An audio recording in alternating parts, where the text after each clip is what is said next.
Bonjour, aujourd'hui je vais vous parler de l'Alpha 7R3 qui est le successeur de l'Alpha 7R2. Ce boîtier reprend les spécificités de son prédécesseur, entre autres une stabilisation mécanique sur 5 axes, un capteur haute définition 42 millions de pixels, un capteur BS6 CMOS, mais aussi des aménagements qui ont eu lieu sur l'Alpha 9. Il gagne donc en maniabilité et surtout en autonomie avec en plus une fonction spéciale haute résolution.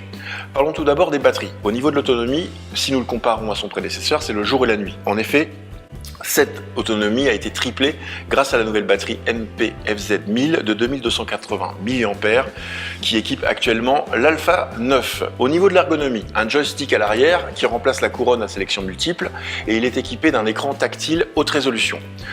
En plus, il y a une dizaine de boutons qui peuvent être personnalisables au niveau de leurs fonctions. Ces dites fonctions peuvent être différentes sur le même bouton si vous utilisez le mode photo ou le mode vidéo.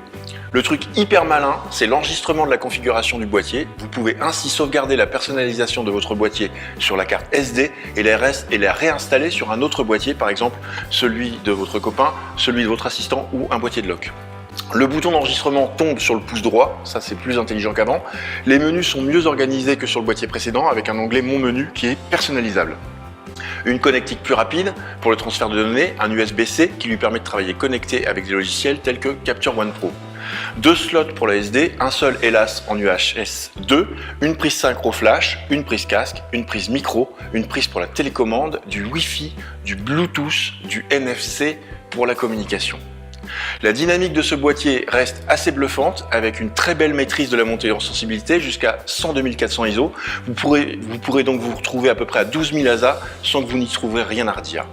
Au niveau de son autofocus, l'acquisition du point s'acquiert en un clin d'œil avec même des très basses lumières grâce à un capteur assez sensible et un coprocesseur qui aide la mise au point. Un mode de reconnaissance du visage avec une assistance qui permet de faire le point sur l'œil avec le système Eye Tracking. La vélocité reste excellente puisque ces rafales peuvent atteindre jusqu'à 10 images par seconde.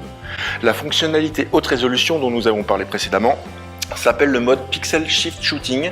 Elle permet d'augmenter le niveau de détail sur vos fichiers RAW sans augmenter la taille de votre fichier.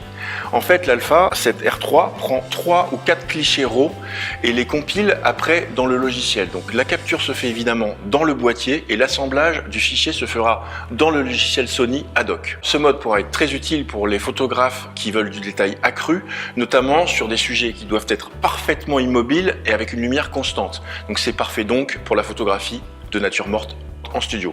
Parlons enfin de ses caractéristiques pour la vidéo. Un capteur stabilisé sur 5 axes, un enregistrement 4K UHD 30 images pleines ou du Full HD en 120 images pleines sans recadrage puisque toute la largeur du capteur est utilisée. Des profils gamma divers de l'ITU709, du S-Log2, du S-Log3 et du HLG.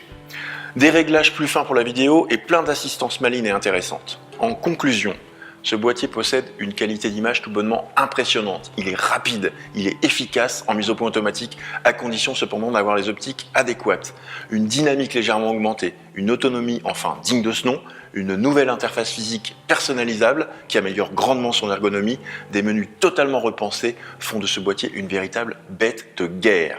Tous ces atouts subliment une recette déjà très appréciée, un nouveau venu assurément qui vient clairement piétiner les plates-bandes de tous les appareils numériques full frame du marché. Voilà, cette courte présentation est maintenant terminée. J'espère qu'elle vous aura plu. Vous pouvez retrouver ce boîtier sur notre site internet, dans les boutiques parisiennes et de province. Je vous souhaite une excellente fin de journée. Salut!